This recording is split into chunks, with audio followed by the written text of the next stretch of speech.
Mandala Makaravilakku season കഴിയുന്നതുവരെ ഭക്തർക്ക് ഇഷ്ടാനുസരണം വിതരണം ചെയ്യാനുള്ള അരവണയും അപ്പവും ഉൾപ്പെടെയുള്ള പ്രസാദങ്ങൾ കരുതിയിട്ടുണ്ടെന്ന് Sabarimala executive officer B Murari Babu.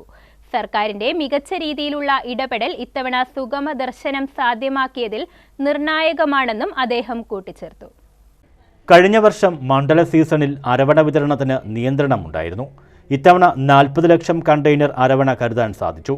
December കഴിയുന്നതുവരെ യാതൊരു നിയന്ത്രണവുമില്ലാതെ ഭക്തർ ആവശ്യപ്പെടുന്നതിനനുസരിച്ച് വിതരണം ചെയ്യാൻ സാധിക്കും.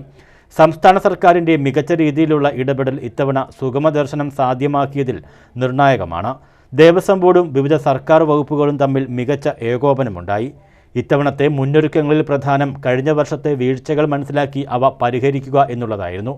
ദേവസ്വം മന്ത്രിയുടെ നേതൃത്വത്തിൽ കൃത്യമായി നിർദ്ദേശങ്ങൾ എടുക്കുകയും അവ ഫലപ്രദമായി നടപ്പാക്കുന്നു എന്ന് ഉറപ്പുവരുത്തുകയും ചെയ്തു. കഴിഞ്ഞ വർഷം അപ്പം, അരവണ, ഒരുപാട് പ്രസാദങ്ങൾ ഈ ഭക്തന്മാർക്ക് ഇവിടെ വന്നു കഴിഞ്ഞാൽ അവർക്ക് വീട്ടിൽ കൊണ്ടുപോകേണ്ട പ്രധാനപ്പെട്ട പ്രസാദങ്ങൾ അതിൻ്റെ വിതരണത്തിലും കാര്യമായ പ്രശ്നങ്ങളുണ്ടായിരുന്നു. ഇത്തവണ അതും ഈ മുന്നൊരുക്കങ്ങളുടെ ഭാഗമായി തന്നെ ഏതാണ്ട് 40 ലക്ഷം കണ്ടെയ്നർ അരവണ കരുതാൻ സാധിച്ചു. അതുകൊണ്ട് തന്നെ നിലവിൽ ഈ ഭക്തന്മാർ ആവശ്യപ്പെടുന്ന അത്രയും ഒരു നിയന്ത്രണങ്ങളും ഇല്ലാതെ ഇതുവരെ കൊടുക്കുവാൻ സാധിച്ചു. അത് തുടർന്നും മകരവിളക്ക് കാലം വഴിയും അങ്ങനെ തന്നെ നൽകുവാനുള്ള എല്ലാ കരുതലുകളും അതിനാവശ്യമായ കണ്ടെയ്നറുകൾ, ലിഡുകൾ, അതിൻ്റെ ഇൻഗ്രീഡിയൻസ് ഇതെല്ലാം കരുതിയിട്ടുണ്ട്. കഴിഞ്ഞ സീസണിൽ നിന്ന് വ്യത്യസ്തമായി 1 ലക്ഷം പേർ വന്നിട്ടും സുഗമദർശനം സാധ്യമാകുന്നത് ദേവസ്വം ബോർഡും സർക്കാരും നടത്തിയ കൂട്ടായ പ്രവർത്തന ഫലമായാണെന്നും എക്സിക്യൂട്ടീവ് ഓഫീസർ കൂട്ടിച്ചേർത്തു. News bureau, Sannidhanam.